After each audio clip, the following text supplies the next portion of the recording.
Gaafii lama gaafatamnee jirra. Gaafii lamaan gaafatamnee kanaaf inshaallah deebii quubsaa ragaa wajjin inshaallah isiniif kennaa. Namni muslima taatan wanti isinaaf gootan maalidha? Kijiboonni akkanaa kunniin nama muslimaa ittiin dogongorsiisuudhaaf jedhameetiin waan dalagamaa jiruufi iddoo hundaa sheer godhaatiin koppiliink godhaa namni muslimaa hundi akka waan kan argu naaf taasisa. Gaafiin tokkoffaan isa kana. Suuraa Faatihaa qara'ati ittiin salaata eenyutu isiniin jedhe? Akkuma amma dhageettan gaafiin inni gaafate maalidha? Suuraa Faatihaa qara'aatiin ittiin salaata jedhee kan isin ajaje eenyu gaafii jedhu gaafatee jira. Bareedaadha. Suuraa Faatihaa ittiin qara'aatiin salaata jedhee kan nu ajaje Nabii Rabbiiti sallallahu alayhi wasallam. Namootni gariin asitti jalqaba wanti hubatuu qabdan maalidha? Argiyumentii dogongoraa tokko warroota dhiyeessantu jiru. Maal jedhu? Qur'aanarraa ragaa malee ragaa hadiisarraa hin fudhannu namoota jedhanii mormuudhaaf yaalantu jiru. Garuu islaamummaa keessatti argiyumentiin akkana argiyumentii kufaadha. Maaliif yoo jettan nuti muslimoonni jecha rabbiillee jecha ergamaa rabbiillee akkuma tokko fudhanna. Laa nufarriqu addaan hin qoodnu. Jecha rabbii dhugoomsinee jecha ergamaa rabbii ammoo hin kijibsiisnu. Maaliif jennaan rabbii kennatu qur'aanuma san keessatti maal jedhe? Suuratul Hashir boqonnaa 59 lakkoofsa 7 irratti wamaa aataakumur rasuulu fakhuzuuhu wamaa nahaakum anhu fantahu. Waan ergamaan kiyya qabateetiin isinittiin dhufe waan inni isiniif kenne irraa fudhaa jedha rabbiin. Waan inni immoo irraa isin dhorke irraa dhorkamaa jedha. Ergamaan rabbii maal qabatee nutti dhufe? Qur'aana. Lammaffaa hadiisa. Wantoota isaan qabatanii nutti dhufan kana lachuu ni fudhannaa jechuu addaan hin qoodnu.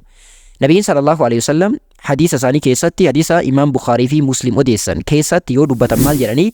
Laa salaata liman lam yaqra' bifaatihatil kitaab. Bantuu kitaaba suuratul Faatihaa nama hin qara'in salaanni isaa hin jirtuu jedhan nabiyyiin keenya sallallahu alayhi wasallam. Kanaaf suuraa Faatihaa qara'uun nama muslimaa hundarratti dirqamaa jechuu. Namni suuraa Faatihaa hin qara'in salaanni isaa ni baddii jechuu. Kana hubanna jecha nabiyyi keenya sallallahu alayhi wasallam irraa. Kanaaf namni Faatihaa qara'aatiin salaataa jedhee nu ajaje ergamaa rabbiin ergateetu nu ajaje jechuu. Ergamaan rabbii kun ofirraa dubbate moo rabbitu itti milaata? Ofirraan dubbatu. Of biraa kaasee waan tokkon dubbatu waan rabbi itti dubbate qofa dubbata. Ragaan kanaa maali? Qur'aanuma. Rabbiin maal jedhaa? Wamaa yantiqu anil hawaa in huwa illaa wahyun yuuhaa. Ergamaan kuni Nabi Muhammad sallallahu alaihi wasallam fedha lubbuu isaa irraa hin dubbatu jedha rabbiin. Maaliin dubbata malee? Wahyii yookaan beeksisa nuti itti gooneen dubbata malee fedha lubbuu isaa irraa hin dubbatu jedha. Kanaaf nabiyyii fedha lubbuu isaa irraa hin dubbannetu rabbi itti himee nuuf himee jechuu. Deebiin tokkoffaan kana fakkaata. Gaafiin lammaffaan awqaata salaataa 5 subii, zuhrii, asrii, magribii, ishaayii isa jedhamu kun Qur'aana keessatti barreeffamee jira. Akkuma amma dhageettan gaafiin lammaffaan maalidha? Mawaqiita salaataa yookaan yeroolee salaataa, salaata zuhrii, asrii, magriba, ishaa'ii, subhii kana Qur'aana keessatti rabbiin salaataa jedheetiin isin ajajee jira. Yeroolee isaa rabbi dubbatee jira. Gaafii jedhu gaafatee jira. Gaafiin kunis gaafii bareedaadha. Gaafii jalqabaatiin wal qabsiisneetiin deebisna. Dhimma kanallee nabiyyiin sallallahu alaihi wasallam qabataniitiin nutti dhufanii jiran. Waan hadiisa keessatti dubbatamellee ni fudhanna. Dabalataanis Qur'aana keessatti akka viidiyoon hin dheeranneef ragaa lama qofa isinii dhiyeessa. Ragaalee hedduutu jira. Salaata shananuu ka dubbatu, salaatota kanneen maqaa dhahee ka dubbatu ni jira. Garuu ragaalee kanneen yeroo biraatiif mee haa dhiisu. Garuu ammaaf salaatota shanan iddoo tokkotti aayaa dubbatutu jira. Inshaallah aayaalee kanneen keessa aayaa lama isiniif dhiyeessaa. Aayaaleen lamaan kunniinis tokkoffaa Rabbiin subhaanahu wa ta'ala suuratul Ruum boqonnaa 30 lakkoofsa 17 hanga 18tti akkana jedha. Fasubhaanallahi hiina tumsuuna wa hiina tusbixuun walahu alhamdu fi samaawaati wal ardi wa ashiyyan wa hiina tudhiruun. Hiikkaan isaa maal jechuudha? Naaf salaataa jedha rabbiin na qulqulleessaatiin naaf salaataa hiina tumsuuna wagga dhiisifattan. Salaanni yeroo dhiisifatan salaatan salaata kami? Salaata maghribaatii fi salaata ishaa'iiti. Yeroo dhiisifate yeroo galgala namni salaata kam salaata? Maghribaa fi ishaa'ii salaata. Wahiina tusbixuun akkasuma mallee yeroo bariisifattan yeroo ganamaa salaataa jedha. Salaan yeroo san salaatamu salaata kam? Salaata subhii yookaan salaata fajriitii jechuu. akkasuma malli rabbi maal jedha walahul hamdu fis samawati wal ardi wa ashiyan wa hina tuzhirun faaruun naaf ta'aadha jedha samii fi dachii keessatti illee faaruun naaf ta'aadha walahul hamdu fis samawati wal ardi wa ashiyan yeroo Ashiyyi yeroo waaree boodaa yookaan ingiliffaan afternoon ka jedhamu yeroo sanillee salaataa jedha. Waaree booda salaata kamtu salaatama? Salaata asriiti. Wahiina tuzhiruuna yeroo aduu dhakkarraa achi dabdullee salaataa jedha. Salaanni sun salaata kamii? Salaata zuhriiti jechuu. Salaanni shanan aayaa suuraa ruumii kana keessatti walitti qabamee xumuramee jira. Yaadni kun yaada keetinaan jechuu dandeessan. Yaada kiyyaa miti. Yaada barataa nabiyyii sallallahu alaihi wasallam kan ta'e Abdallah ibn Abbas hiikaa kanaan hiikee lafa kaahedha jechuu. Abdallah ibn Abbas isaa fuudhee rabbitu barsiise. Ragaan kanaa maali? Hadiisa. Nabiyyiin sallallahu alaihi wasallam maal jedhanii du'aa godhanii fi Allahumma allimhu ta'wiila jedhanii du'aa godhanii fi turjumaana Qur'aanaa jedhamee ka beekamutu akkanatti hiikee jechuu. Ragaa kana inshaallah mufassira keessaa beekamaan kitaaba isaa Zaadul Masiir ka jedhamu Ibnul Jawziin haala armaan gadii kanaan dubbatee jira. Jecha isaa ilaala.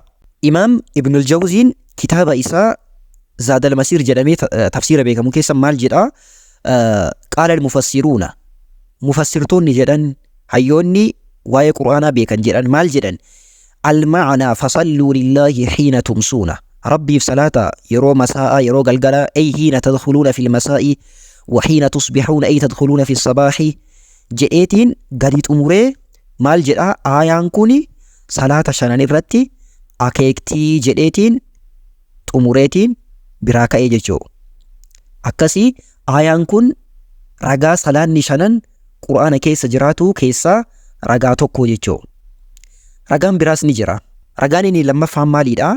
Suuratul Israa boqonnaa 17 lakkoofsa 78 irratti Rabbiin subhaanahu wa ta'ala salaata shanan aayaa tokko keessatti dubbatee jira. Allah yoo dubbatu maal jedha? Aqimi salaata liduluuki shamsi ilaa ghasaqi leyli wa qur'aana alfajri inna qur'aana alfajri kaana mashhuuda. Ragaa hiikaa kanaa irratti Imaam Ibnu Kathiir yoo dubbatan maal jedhanii تفسير واي كنا جابيساني دبتني تمر الرمال جراني فعلى هذا تكون هذه الآية دخل فيها أوقات الصلاة الخمسة سلاني شانن وقتيلين إسا آيا كان كيستي ولك ومي دبتمي جرجراني صلاة تكنين اللي أخذ منه الظهر والعصر والمغرب والعشاء وقوله وقرآن الفجر يعني صلاة الفجر سلاني شاننو آيا أما كان كيستي دبتمي جرجرانيتين إمام ابن كثير tafsiira isaanii keessatti lafa kaanii jiranii jechuudha. Kanaaf aayaa Qur'aanaa lamaan kana qofa keessatti salaata shanan akkanatti lafa kennee jirra.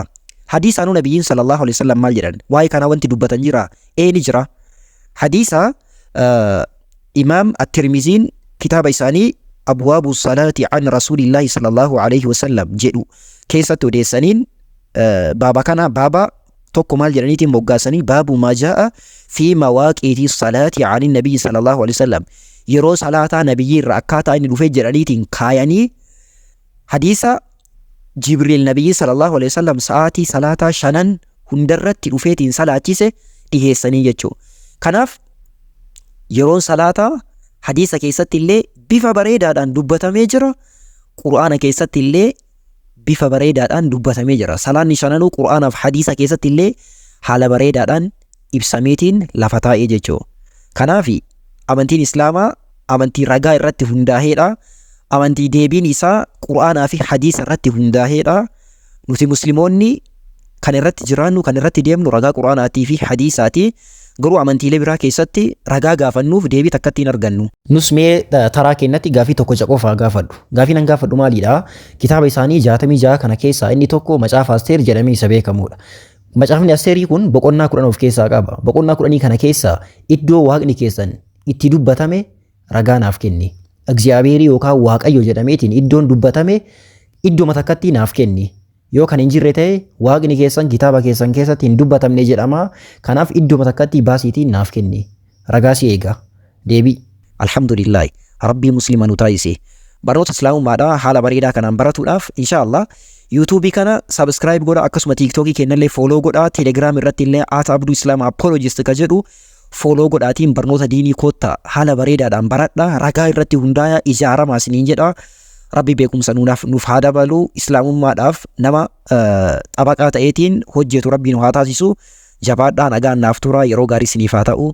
Assalaamu alaikum warahmatullahi wabarakatuh.